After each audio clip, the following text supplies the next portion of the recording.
Tava andando por Chicago aqui, procurando um lugar legal pra sentar e gravar esse vídeo. E eu só queria expressar o quanto eu amo essa cidade. Eu acho que mesmo se eu for embora daqui em algum momento, toda vez que eu lembrar de Chicago, eu vou pensar naquela música. Another version of me, I was in it.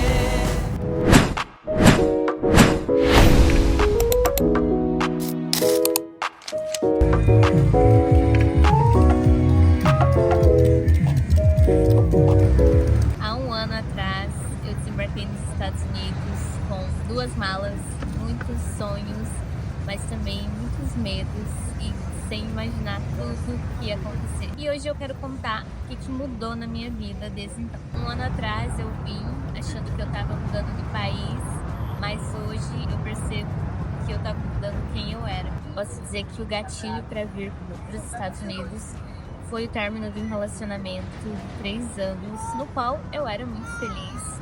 E quando acabou, eu só queria sair daquele lugar e esquecer tudo. E aí, morar nos Estados Unidos era um sonho da Luana lá de 16 anos, mas na medida em que eu fui crescendo, a minha vida foi acontecendo no Brasil e eu fui ficando. Eu me formei na universidade, eu tinha um emprego, eu tinha um namorado, eu achei que eu realmente fosse construir alguma coisa lá. E aí, quando o término aconteceu, eu me senti meio deslocada, assim, sem pertencimento. Eu sei que também isso é um pouco problemático, porque eu não deveria colocar todas as minhas razões para viver em uma pessoa, mas eu tratei isso em terapia, hoje tá tudo bem. E hoje eu consigo entender o que eu poderia ter feito de diferente, eu consigo entender os motivos, as razões, eu percebo que eu era outra pessoa. Mas ao mesmo tempo eu acho que tudo acontece por uma razão, e aquilo era para acontecer, porque foi um gatilho para eu acordar, para eu fazer algo por mim, para eu seguir outro caminho, para eu amadurecer, e foi o que eu fiz. Então, depois de 4 meses do meu término, eu encontrei uma família aqui em Chicago e vim morar com eles pelo intercâmbio da au pair. E aí o que mais me assustava nesse começo era o desconhecido, porque eu já tinha morado no Canadá, tinha feito intercâmbio, mas era um intercâmbio de menor duração, fiquei lá por 4 meses, mas também foi incrível.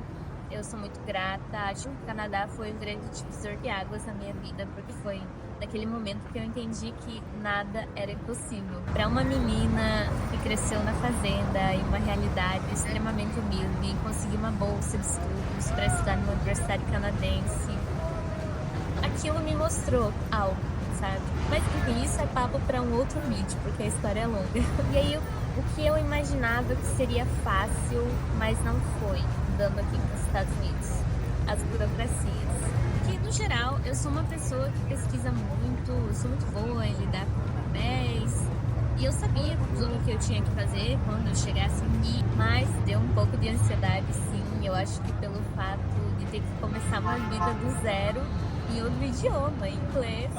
Tanto que eu lembro que o examinador que me avaliou no dia que eu fui tirar minha carteira de motorista, ele começou a falar comigo em espanhol, ele também falava espanhol, porque ele percebeu que eu tava um pouco nervosa, tentando entender as regras ali, tudo em inglês, porque eu tinha acabado de chegar. Eu estava aprendendo sobre as regras de trânsito, me adaptando, entendendo como dirigir aqui nos Estados Unidos, e eu já precisava fazer um teste para eu tirar minha driver's license. Então são muitas coisas nesse início quando você chega aqui, mas eu também sou muito grata à minha host family, porque eles sempre me apoiaram nesse sentido. Nesses primeiros meses ali quando eu cheguei, eles me levaram nos escritórios do governo para emitir meus documentos, me levaram ao college para fazer currículo. Eles me ajudaram em muitas coisas, sabe? No banco, para abrir conta. Então, era um pouco assustador, mas ao mesmo tempo eu sabia que eu tinha o apoio deles. E outra coisa que eu achei que seria fácil, mas não foi tanto, foi a rotina do trabalho, realmente. Cuidar da minha housekeeping, muitas horas de trabalho por semana, assim, como trabalho no Brasil. E lá eu reclamava, mas aqui, às vezes, eu me sentia culpada. E achava que eu não estava no direito de reclamar, porque era o sonho da minha vida. Estava vivendo o filme da minha vida, onde eu sempre quis estar e onde muitas outras pessoas gostariam de estar também. Então, acho que esse foi um peso que eu comecei a carregar também. Mas, no geral, os primeiros 6 meses foram incríveis. Eu acordava empolgada todos os dias, estava no verão e outono. E aí eram muitas novidades, eu sempre queria estar descobrindo algo novo. Eu queria explorar a cidade, conhecer as lojas, planejar viagens e me matricular em várias coisas, várias aulas diferentes. E aí, no geral, eu me mantive bem ocupada, então, nesses primeiros 6 meses. Todo dia eu tinha uma schedule cheia de coisas para fazer. E estava tudo bem, até que eu tomei uma decisão que me abalou emocionalmente muito mais do que eu imaginava. Eu decidi ir pro Brasil visitar minha família. Comecei sim a sentir a famosa homesick, que é a saudade de casa. Porque era uma mistura de coisas, era o frio rigoroso, que eu nem conseguia sair de casa direito, era muita neve. A luz do sol acabava às 4 horas da tarde, tipo agora aqui são 8h11 da noite. Também a rotina do trabalho, o fim do college, porque eu já tinha completado e eu sentia falta da minha vida acadêmica. Então eu sinto que desde que eu voltei do Brasil em janeiro até maio, mais ou menos, eu vivi essa montanha russa de sentimentos. E foi um período difícil justamente porque eu tive que me fazer forte para superar todas essas coisas, porque eu sabia, no fundo eu sabia que desistir nunca era uma opção para mim. Foi o que eu pensava, assim, em alguns momentos, as vozes da minha cabeça falavam, mas se você voltasse pro Brasil? Você tem outra voz que falava, Luana, você tem sonhos, você tem objetivos para alcançar. E vão existir momentos difíceis em qualquer lugar do mundo. Às vezes eu só preciso escolher se eu quero chorar aqui no River Rock de Chicago ou em outro lugar, sabe, lá no Brasil. Choice. Ser pobre mas ser feliz ou ser rico mas ser triste? É claro que ser pobre mas ser feliz, né? Não tem nenhuma comida pra comer. E aí o que eu sinto nessa transição de um ano agora morando aqui em Chile? Eu sinto que eu tô muito mais madura. Eu sei que agora eu já tô chegando perto dos 25 anos e provavelmente o meu córtex pré-frontal já tá em fase final de desenvolvimento, então tem uma explicação científica para isso.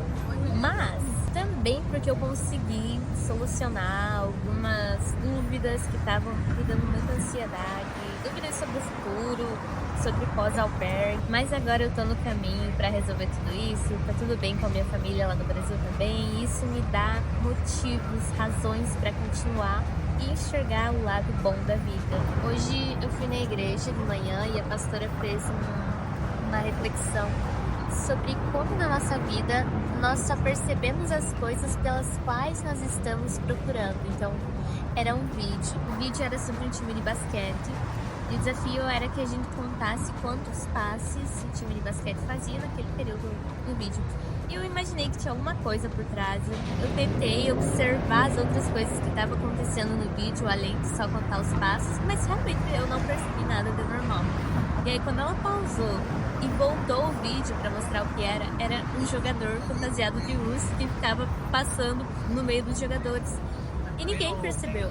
E aí a reflexão era justamente sobre perceber as coisas na vida. Se você fica o tempo todo focando nas coisas ruins, em pensamentos ruins, em ansiedade, você só vai encontrar isso. É isso que você vai encontrar, porque é nisso que você está focando o tempo todo. E aí ela também disse que nós precisamos falar mais conosco mesmo, ao invés de só nos ouvir, só ouvir as vozes da nossa cabeça.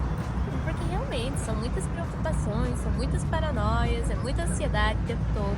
E se eu começo a falar comigo mesma em voz alta, é porque eu tô refletindo sobre alguma coisa, eu tô tentando solucionar algum problema, eu tô acalmando o meu coração. E eu acho que é justamente por isso que eu tô gostando de vir aqui gravar pro YouTube, porque eu tô falando em voz alta, eu tô expressando os meus sentimentos, eu tô refletindo sobre a minha vida, tô organizando tudo aqui na minha cabeça. E eu acho que o mais importante é eu tô deixando isso guardado, registrado, para que em algum momento de solidão, de angústia, eu possa vir aqui e reassistir esse vídeo, me ouvir falando pra mim mesma que vai ficar tudo bem, que a gente já passou por tanta coisa, mas mesmo assim continuamos aqui cheia de sonhos e cheia de coragem também para correr atrás deles. Então talvez você também precisava ouvir isso hoje. Tem que fazer esse exercício, ao invés de você se ouvir tanto, tente falar com você mesmo e, ao invés de ansiedade, dê espaço para calmaria no seu coração e na sua mente. Muito obrigada quem assistiu até o final. Se você tem algum insight para compartilhar, deixa aqui nos comentários comigo. Me fala também se vocês gostaram desse formato de vídeo, conversando. Porque eu tô pensando em intercalar, postar um pouco dos meus vlogs, das viagens, mas também fazer vídeos assim, contando um pouco da minha história. Então me fala aqui se vocês gostaram disso, se acham uma ideia legal. Beijos, se cuidem, vou deixar vocês com um pouquinho dos vídeos do meu dia na melhor cidade do mundo.